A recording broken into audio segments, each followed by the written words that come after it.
sound beautiful. I sound beautiful. Thank you. Okay, I don't want to sound too deep. Hello, everyone, and welcome to this paid episode of a Life Lived Trans podcast with your hosts, Marty P, that's me, and Lenny Z, that's him, or Lenny Z. We're so excited to bring you weekly doses of wisdom from our brains that have been battered.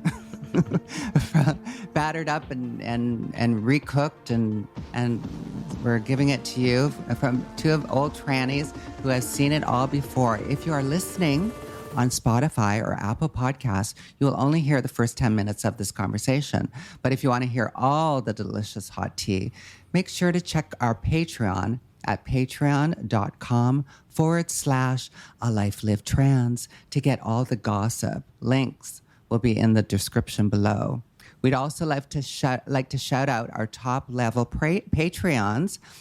We'll be doing this every week. So if you want to be featured on the list, register over at patreon.com/alifelivedtrans and join us as either a Beyond the Binary Benefactor, that's one tier, or our TS exclusive tier, with full access to all our episodes and to see our beautiful faces in our video episodes. Yes, Lenny. Hi. I don't just wear I actually have long hair. You can see, and it's like, and I wear it down for the podcast, just for that top tier. I'm usually have it all pulled back in a bun, and just to be that that sweet little old lady type of thing. Oh yeah, I gotta name the people, the patrons. Thank you. The patrons for this week. Alexandra, thank you. Billy, Ima or Ina? Zen. Yeah, Zen. Ima, yeah, and Zen, Jamie, and Petunia. Thank you, my sweet little bumblebees. Thank you for supporting us and our journey. And today we are going to be talking about, after we talk about, get some shits and giggles out of the way, and talk about how our week's been and stuff. The topic today is transcending trauma and with healing modalities. The way we walked our way on Earth as little trans people, since the 70s, and how we did that. I know that, I have a lot of tools in my, if you will, spiritual toolbox, or healing toolbox, and so we want to share some of that with you. Yay. Hi, Lenny. How are you doing? Hello, darling. How are you? Yes, that was wonderful. I'm happy for you look fabulous. Thank you. I've been sunning here in the New Orleans sun. I'm a little bit tanner. Leaving thirst traps on his social medias. LennyZenith.com. Check it out. Yeah. And he's been in the pool all wet and humid in the Louisiana sun in a pool. Yeah, I'm trying to protect my skin and not go out in the morning, before it gets too wild. But the sun is good and it's healing. It can be one of those healing modalities. So it's a new phase in my life to be back down here in the South, which is a lot different than New York City. But I love it, and as soon as I get organized, I'll feel more composed. God, I would die in the humidity. Oh. I would just die in it. Like, it's like we have it up here. I'm going, oh my God, it's so hot and so humid, and it's like 58% humidity with and it's like 24 degrees. So that's like, I don't know, 75, and I'm like dying up here. Wow. Like we are wimps up here when it comes to heat. Well, I used to tell people one of the reasons I left the South was the heat and the humidity. And but the heat really gets to you, and it affects your brain. So I'm easily trying to ease my way into it. Yeah, you got to watch that. Yeah, because I know, and I live on Vancouver Island, and when we were kids, we used to say it's for the newly wed or nearly dead. Well, and I guess I'm circling the drain now, so it's like it's perfect. Oh no, you're not. You've got many years left, but it looks beautiful there. By the way, I've slipped. I'm teetering onto the sink. In the sink. Let's just say that. Anyways, so what's been going on? Your move went. You're getting all settled and Yeah, stuff. my pod Your big came. I drive got from to New make York. my fancy Hollywood closet so I can put all my clothes and my shoes and my jewelry and get all Nice. that settled, and then set up my recording little studio, and so I don't have to wear these all the time.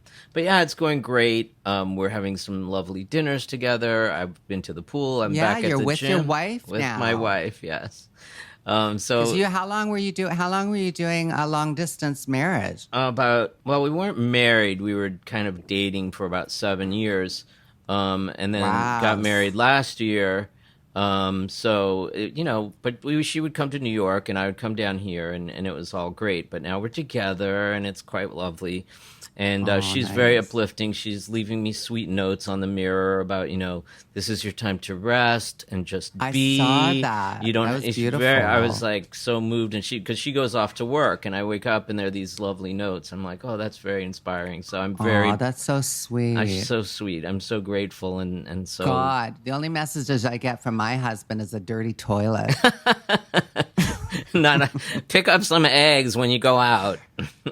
Yeah, or it's like, oh my God. It's just like, oh, yo, oh, poor Graham. He's like going through it. It's like, I don't know what's going on with him. Like, he's 10 years older than me. He's like he's gonna be 73. He's been, the last 2 weeks, he's just been like, his stomach, like it's been really bad. He just got a bunch of x-rays done and he's lost like a bunch of weight and Oh stuff. So my. I'd be lying if I didn't say I'm a little bit scared right now. Oh, I'm We're sorry. waiting on the results and stuff. So so send vibes to my honey Graham Yeah, and everybody who's listening to the podcast, send some healing energies yeah. to But I'm Vancouver thinking, Island, BC, please. thanks, honey. But I think what went on is that he's building this last section of fence, like, and he does it by hand, like he builds all the panels and everything, like, and these last two, like he hadn't done it for like 4 years, and it's like, and he did these two, and they're like twice as heavy, and he was lifting up himself and stuff, and I think he like pulled something, and he doesn't realize, like he's lifting it all himself. And so I'm thinking he's figuring out, like, his body is trying to teach him that, hey, dude, we're getting old and you have to, like, start listening to me. He goes for a needle in his back every 4 months, for that they put in his spine because his back is shot too. So I think it's just one of those things as we age, and this is kind of going into healing modalities and everything. It's just the great I don't know, I think the greatest teacher in my life has been age. Really has been, because we think we can still do the things we used to do. I mean, I think I played a show Yeah. here in New Orleans, and it nearly killed me. I mean, with the rehearsals Yeah. and moving equipment and jumping around on the stage, I said, "Oh my, I can't do that anymore." And I think when you're doing something physical like he's doing with the fence and making the panels, Yeah. it's physical, but then your brain tells your body to slow down, whether it's, pain or stomach Yeah. issues or even dizziness or something like that. So it makes you realize, how much we plowed through shit when we were younger and what effect it has on our body. And because I was stunned when I was given the diagnosis of PTSD, which is post-traumatic stress disorder, and I had to leave work officially in 2010. We talked about this before, but it's like I was stunned that happened because I thought, oh no, that's for weak people or for people that, I've done the healing modalities. I became a yoga teacher. I became, in a teacher of several disciplines of yoga and meditation and all these like countless teachers and stuff, and I know how to hold my mind and my body and all this stuff, but it's like, no honey, sorry. It's like once I told my story, because I was stealth when I fell apart, and it's like, and I was in a marriage with my last husband where we never talked about my trans stuff, and my stepson didn't even know that I was trans. Wow. I didn't even know that until after I